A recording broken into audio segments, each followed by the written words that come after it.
Olá, seja muito bem-vindo. Meu nome é Fábio Ricarte e vamos lá. Lucas 17 é a nossa leitura compartilhada hoje, é uma leitura comentada. Eu não sei onde você está escutando esse áudio, se você está escutando através do podcast ou do YouTube. Se for do YouTube, você tem a oportunidade de acompanhar comigo aqui na descrição, se você tiver sem a Bíblia aí nas suas mãos, tá? Eu estou lendo aqui a Shed, é uma Bíblia Shed do pastor Shed, conhecida. Deixa eu ver de que ano que é aqui para poder contar para vocês. A primeira edição dessa daqui é de, vamos lá, deixa eu ver, onde fala aqui, deve falar em algum lugar. Eu tô com uma edição de 98, tá? 1998, mas a Shed, ela é uma Bíblia que foi escrita em 1929 pelo pastor Russell Shedd, tá bom?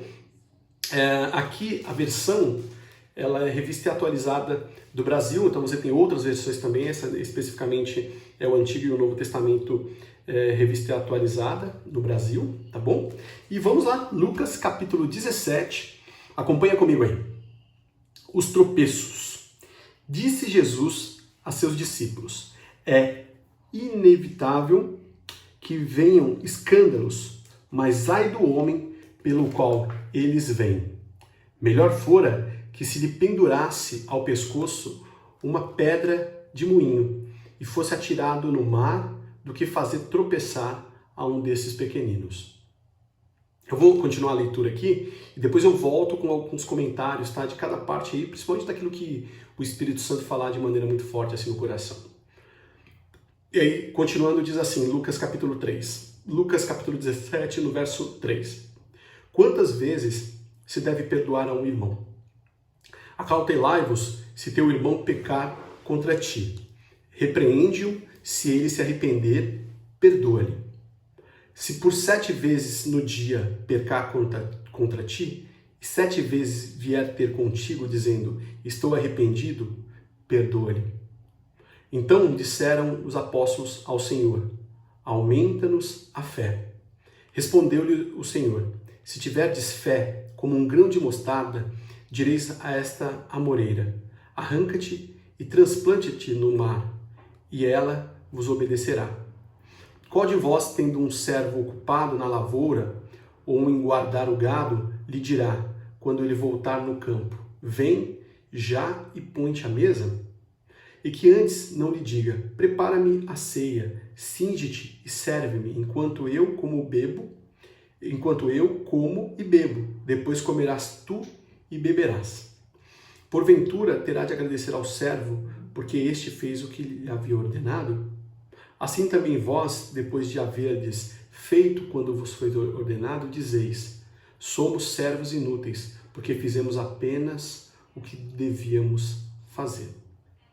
Então aqui fala do perdão, fala dos tropeços, e aí continua no verso 11, Lucas 17, verso 11, assim. A cura de 10 leprosos. De caminho para Jerusalém, passava Jesus pelo meio de Samaria e da Galiléia. Ao entrar numa aldeia, saíram-lhe ao encontro 10 leprosos, que ficaram de longe e lhe gritaram, dizendo, Jesus, mestre, compadece-te de nós. Ao vê-los, disse-lhe Jesus, ide e mostrai-vos aos sacerdotes. Aconteceu que, indo eles, foram purificados. Um dos 10, vendo que fora curado, voltou dando glória a Deus em alta voz, e prostrou-se com o rosto em terra aos pés de Jesus, agradecendo-lhe, e este era samaritano. Então Jesus lhe perguntou, não eram 10 os que foram curados? Onde estão os 9? Não houve porventura quem voltasse para dar glória a Deus, senão esse estrangeiro? E disse, levanta-te e vai, a tua fé te salvou. A vinda do reino de Deus. Interrogado pelos fariseus sobre quando viria o reino de Deus, Jesus lhes respondeu, não vem o reino de Deus com visível aparência, nem virão, ei-lo aqui ou lá está, porque o reino de Deus está dentro de vós. A seguir, dirigiu-se aos discípulos, virá o tempo em que desejareis ver um dos dias do Filho do Homem e não o vereis. E vos dirão, ei-lo aqui ou lá está, não vades nem o sigais. porque assim como o relâmpago fuzilando brilha de uma a outra extremidade do céu, assim será no seu dia o Filho do Homem. Mas importa que primeiro ele padeça muitas coisas e seja rejeitado por esta geração. Assim como foi nos dias de Noé, será também nos dias do Filho do Homem. Comiam, bebiam, casavam e davam-se em casamento, até o dia em que Noé entrou na arca e veio o dilúvio e destruiu a todos. O mesmo aconteceu nos dias de Ló. Comiam, bebiam, compravam, vendiam, plantavam e edificavam. Mas no dia em que Ló saiu de Sodoma, choveu do céu fogo e enxofre e destruiu a todos. Assim será no dia em que o Filho do Homem se manifestar. Naquele dia, quem estiver no eirado e tiver os seus bens em casa, não desça para tirá-los. E de igual modo, quem estiver no campo, não volte para trás. Lembrai-vos da mulher de Ló. Quem quiser preservar a sua vida, perdê-la-á. E quem a perder, de fato, a salvará. Digo-vos que, naquela noite, 2 estarão numa cama, um será tomado e deixado o outro.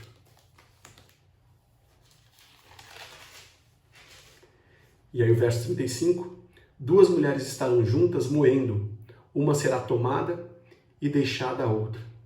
2 estarão no campo, um será tomado e o outro deixado. Aqui ele fala sobre o arrebatamento. Então lhe perguntaram, onde será isso, Senhor? Respondeu-lhes, onde estiver o corpo, aí se ajuntarão também os abutres. Até aí, no verso 35. Então,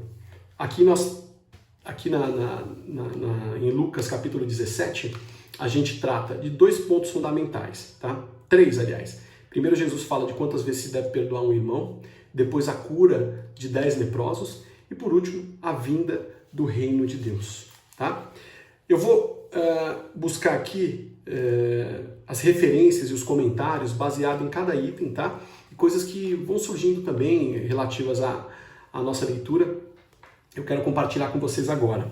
Então, por exemplo, na hora que Jesus diz assim, disse Jesus a seus discípulos, é inevitável, aqui no verso 1, tá? 17, Lucas 17, verso 1, quando ele fala dos tropeços. Então ele fala assim, disse Jesus a seus discípulos, é inevitável que venham escândalos, mas ai do homem pelo qual eles vêm. Então o comentário é assim, escândalos, pedras de tropeço, né? Quando a gente conhece, aí todo mundo já ouviu falar de pedra de tropeço, né? Então o Shedd diz assim, aquilo que afasta do Senhor são as pedras de tropeço. A um crente menos maduro na fé, que são os pequeninos, é um aviso contra falsos mestres.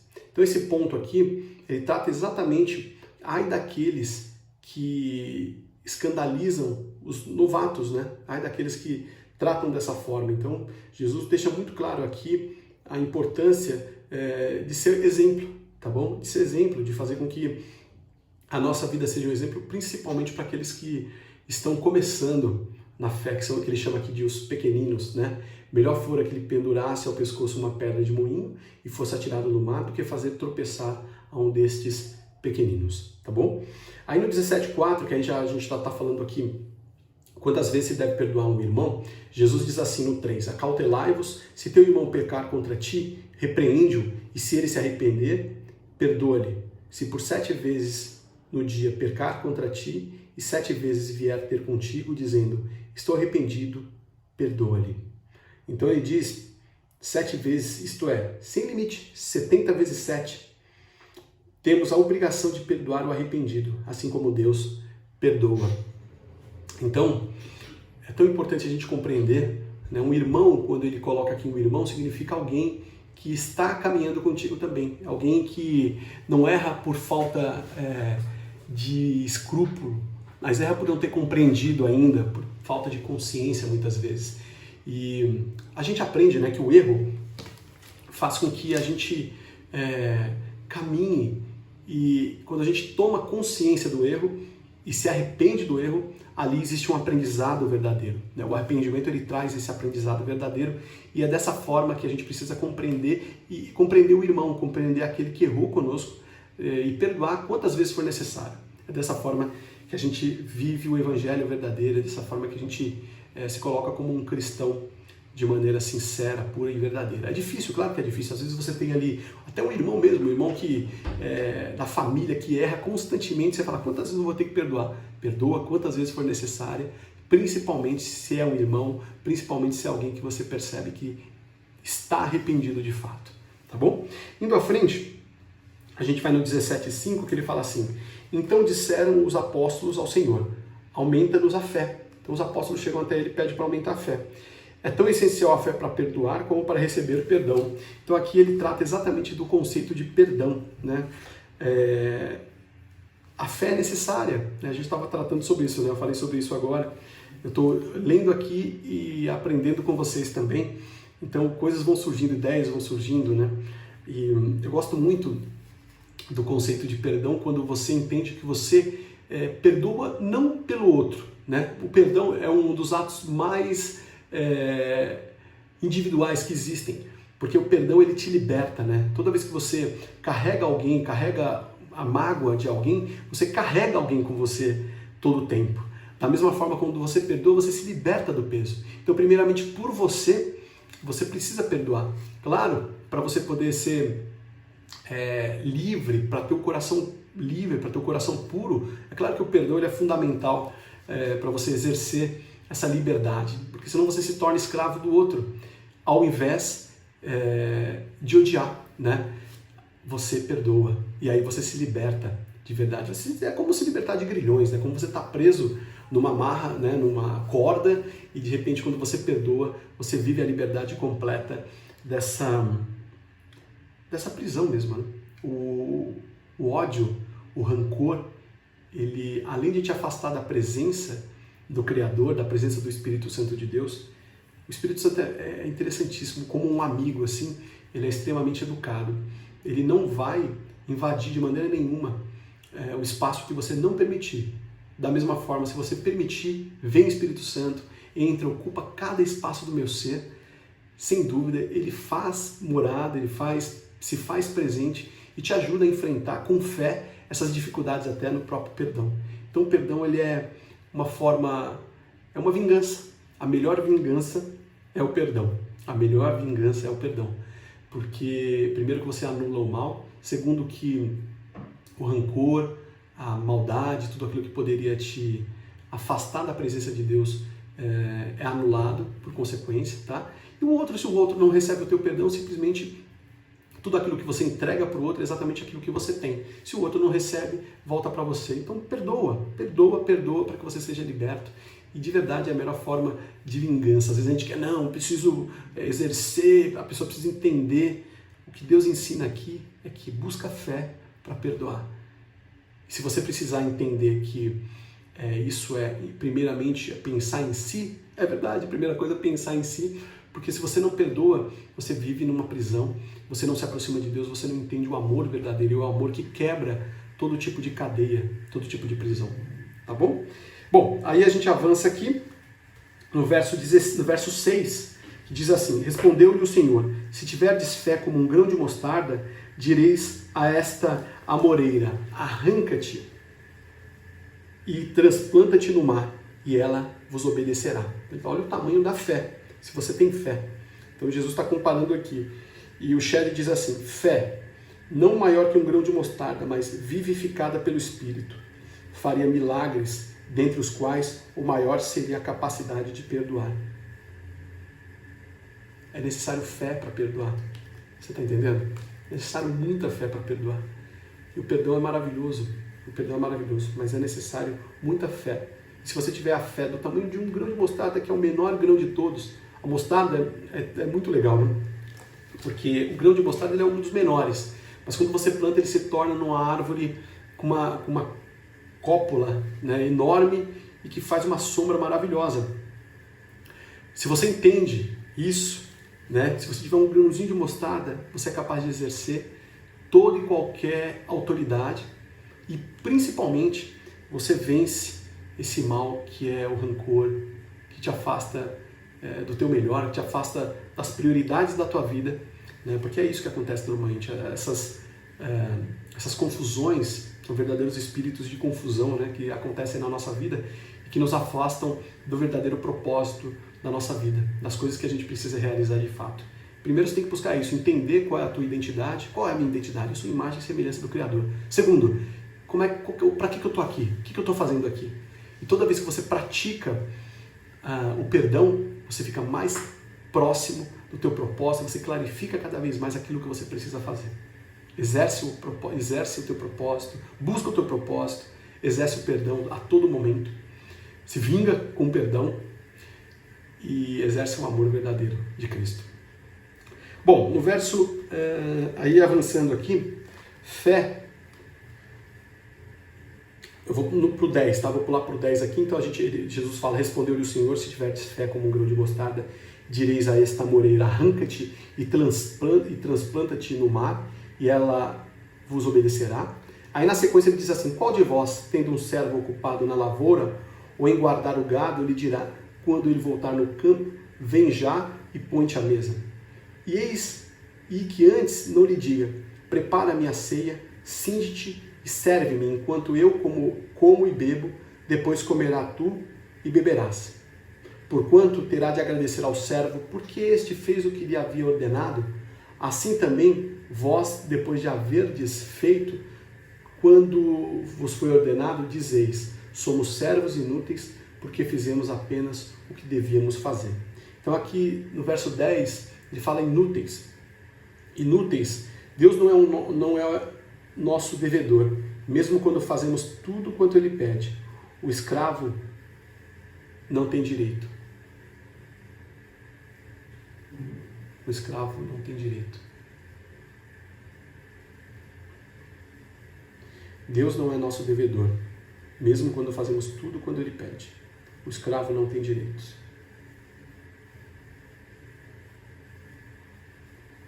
Qual de vós, tendo um servo ocupado na lavoura, ou em guardar o gado, lhe dirá, quando ele voltar no campo, vem já e põe-te à mesa? E que antes não lhe diga, prepara-me a ceia, cinge-te e serve-me, enquanto eu como e bebo, depois comerás tu e beberás. Porventura, terá de agradecer ao servo, porque este fez o que lhe havia ordenado. Assim também vós, depois de haverdes feito quando vos foi ordenado, dizei, somos servos inúteis, porque fizemos apenas o que devíamos fazer. Inúteis. Deus não é nosso devedor, mesmo quando fazemos tudo quanto Ele pede. O escravo não tem direitos.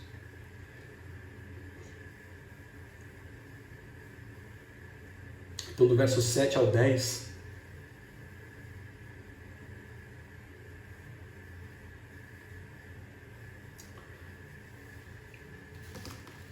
inúteis.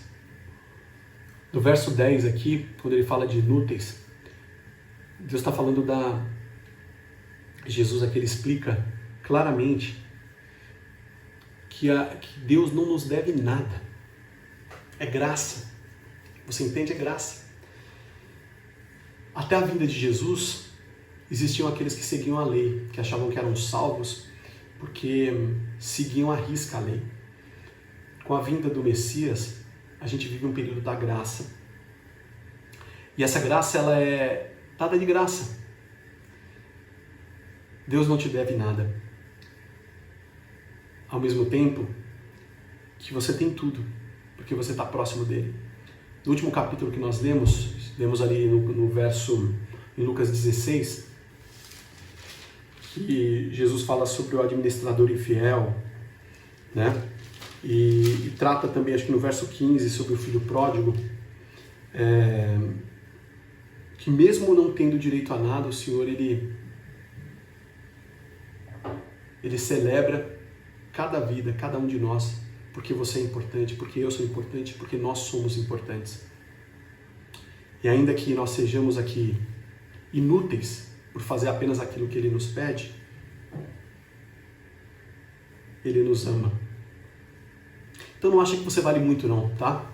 Para nunca perdoar um irmão. Nunca perdoar alguém que tenha te feito mal. Independente de ser irmão ou não. A melhor forma de se livrar, a melhor forma de viver uma vida mais leve de verdade é perdoar, é exercer essa autoridade do perdão. Poucos entendem esse segredo, que a maior vingança é o perdão. Perdoa, não precisa levantar. Tem guerra que você não precisa guerrear, que Deus já colocou a mão e tomou a frente por você. Bom, aí vem a cura dos 10 leprosos, tá? Começa no 11, que Jesus fala assim, de caminho para Jerusalém, passava Jesus pelo meio de Samaria e da Galileia. E ao entrar numa aldeia, saíram-lhe ao encontro 10 leprosos. 10 leprosos. No verso 11, diz assim, pelo meio melhor entre, isto é, na divisa da Galileia e Samaria, indo para Pérea ou Transjordânia. Então o pastor Shed aqui ele ensina o que significava de caminho para Jerusalém, de caminho no meio, né, pelo meio melhor entre, isto é, na divisa da Galileia e Samaria, isto para a Pérea e a Transjordânia. Então aqui ele está localizando para que a gente possa compreender a localização por onde Jesus estava passando. E ao entrar numa aldeia, saíram-lhe ao encontro 10 leprosos, ao que ficaram de longe, e lhe gritaram, dizendo, Jesus, mestre, compadece-te de nós. Ao vê-los, disse-lhe Jesus, ide e mostrai-vos aos sacerdotes. Aconteceu que, indo eles, foram purificados. Um dos 10, vendo que fora curado, voltou dando glória a Deus em alta voz, e prostrou-se com o rosto em terra aos pés de Jesus, agradecendo-lhe, e este era samaritano. Então Jesus lhe perguntou, não eram 10 os que foram curados? Onde estão os 9? Não houve porventura quem voltasse para dar glória a Deus, senão este estrangeiro? E disse-lhe, levanta-te e vai, a tua fé te salvou. Quantas vezes nós vivemos livramentos e achamos a coisa mais normal do mundo, respirar, o ato de respirar, acordar pela manhã, é uma dádiva. Então, seja grato. Seja grata. O que acontece muitas vezes é que a gente se acostuma até com as coisas boas, né? A gente se acostuma com aquilo que são milagres. Estar vivo é um milagre. E a gente tem que ser grato em todos os momentos. Então aqui quando ele fala dos leprosos, a cura dos 10 leprosos, só um percebeu e deu glória a Deus. Deus sabe disso, né? E a maior prova é a fé. É isso que a gente precisa exercer. Quantas vezes as pessoas, as igrejas estão cheias de pessoas que estão buscando a sua bênção, né? Estão indo buscar lá um milagre, uma cura, recursos financeiros, e simplesmente a gente só precisa agradecer.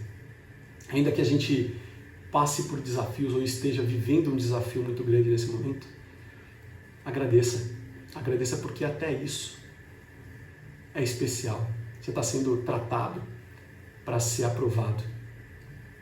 Você está sendo testado para ser aprovado. Essa é a verdade. Quando a gente passa por qualquer nível de dificuldade. Porque não existem impossíveis. Não existem impossíveis em todas as coisas para Deus. Percebe? Eram 10 leprosos. Uma doença incurável. Eles foram curados e não voltaram para dar glória a Deus. Você entende a cegueira? Naquele tempo, a gente precisa entender o contexto. Naquele tempo já era assim. Imagina hoje, com tantas e tantas coisas que tiram ou roubam a nossa atenção. Essa é a verdade, né? Bom, aí aqui o verso 14 diz assim, ao vê-los, disse-lhe Jesus, ide e mostrai-vos aos sacerdotes. Aconteceu que indo eles foram purificados. Então vejam só, a cura não aconteceu naquele momento quando Deus falou. Indo, eles foram purificados. Eles foram curados no caminho, porque eles escutaram a voz do Mestre e caminharam. Foram, obedeceram e foram curados no caminho. Então muitas vezes você não está curado ainda, mas obedece, vai, escuta a voz do Senhor e se movimenta, porque o movimento traz transformação. No 14 diz assim, ide, é a prova da fé. Então, a prova da fé, vai, eles foram pela fé. Saíram, escutaram e foram pela fé e foram purificados no caminho, foram curados no caminho. No verso 18, quando fala estrangeiro, os 9 ingratos leprosos representam a atitude da maioria do povo judaico diante da missão e a mensagem de Cristo. O samaritano é como uma amostra do acontecimento da antecipada aceitação do evangelho pelos não-judeus. Então aqui é um exemplo, né? O estrangeiro, quem foi que aceitou o evangelho, quem abriu o coração para o novo, para as boas novas? A grande maioria não foram os judeus, mas foram os não-judeus, né? Os gentios, como se diz, como se chama. Bom, aí vem a vinda do reino de Deus. Trata da seguinte forma, começa da seguinte forma: interrogado pelos fariseus sobre quando viria o reino de Deus, Jesus lhes respondeu: não vem o reino de Deus com visível aparência.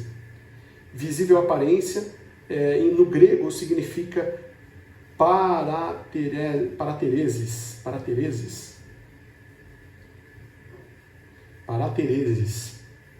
Significa aparência, paraterenses, sinais ou ritos de culto. A noite da Páscoa era a noite da observação da cerimônia pascual. A vinda de Cristo não depende de ritos externos, mas de recebê-lo no coração. Muito louco, né? Como a gente trata muitas vezes de aparências, de puras aparências, né? E o que Jesus fala aqui é que não vem o reino de Deus com visível aparência.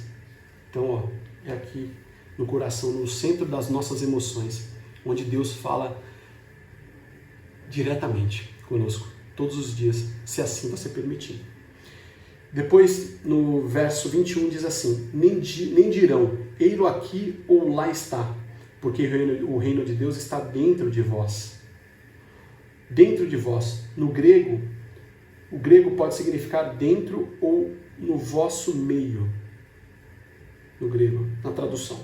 Jesus declara que o reino não está no meio dos fariseus incrédulos, mas sim que sua pessoa e obra já atua no meio deles, e que ele virá em poder na consumação dos tempos.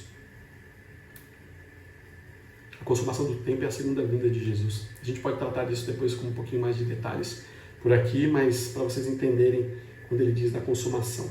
Aí do verso 22 ao 24 diz assim: a seguir, dirigiu-se aos discípulos: virá o tempo em que desejais ver um dos dias do Filho do Homem, e não o vereis. E vos dirão: ei-lo aqui, ou lá está, não vades nem o sigais. Porque assim como o relâmpago fuzilando brilha de uma outra extremidade do céu, assim será no seu dia o Filho do Homem. Então ele deve voltar com um relâmpago visto no céu. Maravilhoso isso. E diz um dos dias, refere-se à vinda de Cristo, que será repentina e visível como relâmpago. Então muitos pensam que a volta, a segunda vinda de Cristo, acontecerá de uma maneira que ninguém vai saber. Mas hoje não é difícil de entender que é possível, com a internet, com as conexões que a gente vive, as conexões hoje, que permitem a gente conhecer uma notícia quase de forma instantânea que está acontecendo lá na China, no Japão, na Coreia. Esse relâmpago talvez seja visto por todos com a vinda do Senhor, com a segunda vinda do Senhor. Glória a Deus por isso. Mesmo no meio dessa loucura, a gente está aqui, estou gravando hoje, 9 de junho de 2021. A gente está aí no ano passado, começou a pandemia, essa pandemia que assolou aí a humanidade. Então, quando a gente começa a compreender esses detalhes, entender que pode estar muito próximo e a gente precisa viver intensamente na presença de Deus e buscar o entendimento. Então, você é muito amado por poder estar aqui comigo também, nesse momento de intimidade aqui com Deus e entendendo, através de um capítulo só, que estamos em Lucas 17, a grandiosidade e os ensinamentos que a gente tem a honra de poder ter acesso com a palavra hoje nas mãos. Então aproveita, exerce isso, aprenda a manejar melhor a espada, se veste com a couraça da justiça, se veste com a armadura de Deus para que você possa enfrentar também esse momento de luta de uma maneira tranquila, sabendo que a vitória é certa, porque aquele que nos alcançou, ele deu a vida por nós e garantiu a chave da vitória. Amém. Bom, aí indo em frente, depois que ele fala da vinda, aqui no verso 25 fala assim: mas importa que primeiro ele padeça muitas coisas e seja rejeitado por essa geração, assim como foi no dia de Noé, será também nos dias do Filho do Homem. Comiam, bebiam, casavam e davam-se em casamento, até o dia em que Noé entrou na arca e veio o dilúvio e destruiu a todos. O mesmo aconteceu nos dias de Ló. Comiam, bebiam, compravam, vendiam, plantavam e edificavam.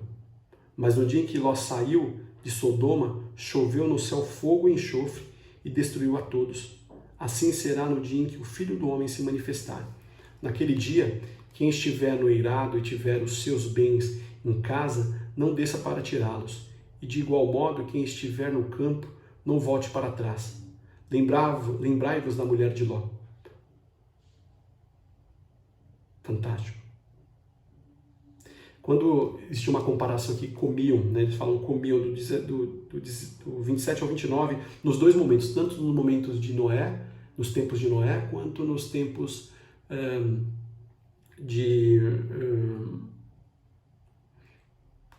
Ló. Tanto num tempo como no outro, perdão, tanto num tempo como no outro, eles comiam, eles não estavam atentos para aquilo que estava acontecendo. O que me veio agora ao coração é exatamente o que a gente está passando hoje, né? Quantas pessoas não estão conosco aqui, podendo entender o tamanho ensinamento que Deus deixou, estão vivendo aí sem consciência do momento que a gente está passando. Sem consciência que é importante o arrependimento sincero, verdadeiro, se voltar para Deus, esquecer o pecado. O pecado é tudo aquilo que te afasta da presença de Deus. Como é importante isso, né? Então aqui comiam. A ênfase nesse trecho não recai sobre a pecaminosidade, mas sobre a indiferença relativa às coisas espirituais e ao juízo. Ele não está falando do pecado, ele está falando da indiferença das coisas relativas às coisas espirituais. No verso 31 diz assim: Naquele dia, quem estiver no eirado e tiver os seus bens em casa, não desça para tirá-los. E de igual modo, quem estiver no campo, não volte para trás. Não desça. A necessidade absoluta de preparação prévia para a vinda é um dos principais temas no ensino de Cristo a respeito do assunto. Vigilância é a concentração sobre as coisas de Deus, contrária ao espírito da mulher de Ló. Para quem não conhece a história da mulher de Ló, ele olhou para trás na hora que eles estavam saindo, Deus avisou Ló, e antes que Sodoma e Gomorra fosse destruída, eles saíram. E ele falou, não olha para trás. E a mulher de Ló olhou e virou estátua de sal. Então Deus falou, segue em frente, não precisa olhar, porque houve uma condenação. Da mesma forma aconteceu com a arca de Noé. Só Noé, que era um homem justo, que era um homem que tinha se preparado, pôde viver. Então existe uma frase muito forte que eu trago para a vida, que é assim: quem se antecipa, governa. Quem se antecipa, governa. A gente precisa se preparar. Estar vigilante é fundamental. E vigilância é isso que a gente está fazendo aqui. E aplicar. Não adianta só ler e não aplicar, né? E depois, continuando, depois do 31 diz assim, no 32, lembrai-vos da mulher de Ló. Quem quiser preservar a sua vida, perdê-la-á, e quem a perder de fato a salvará.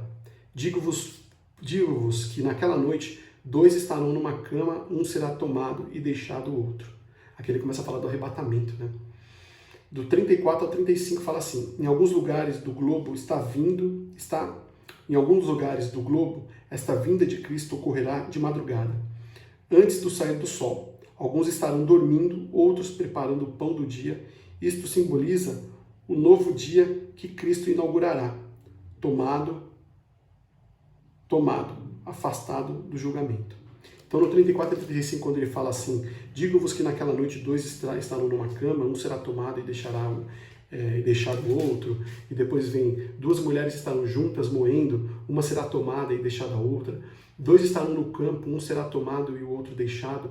Então lhe perguntarão, onde será isso, Senhor? Respondeu-lhes, onde estiver o corpo, aí se ajuntarão também os abutres. Aqui do 37, né, onde estiver o corpo, quer dizer, onde estiverem os mortos espirituais, aí cairá o juízo.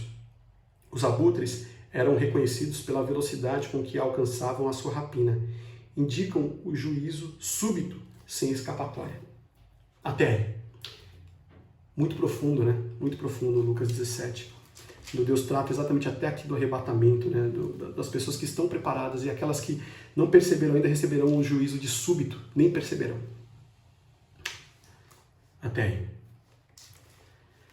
Fantástico. Quanto mais a gente se aprofunda, mais é maravilhoso o entendimento da palavra, né?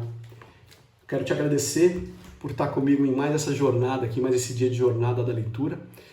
Lucas 17, amanhã faremos Lucas 18, então, para você acompanhar, assina aqui o canal, se você é novo aqui, aproveita para assinar o canal. Não deixa também de apertar o sininho, né? Apertar a sinaleta aí para acompanhar os próximos juntos aqui. E eu não tenho dúvida, você vai viver uma transformação como muitos viveram com a palavra e como eu venho vivendo. Isso aqui é um momento de intimidade muito grande que Deus colocou no meu coração de verdade para compartilhar com você aí. Então aproveita, abre o teu coração, não perde, coloca isso como compromisso. Amanhã para você poder estar comigo também aqui, tá bom? Valeu, até o próximo vídeo então. Tchau, tchau.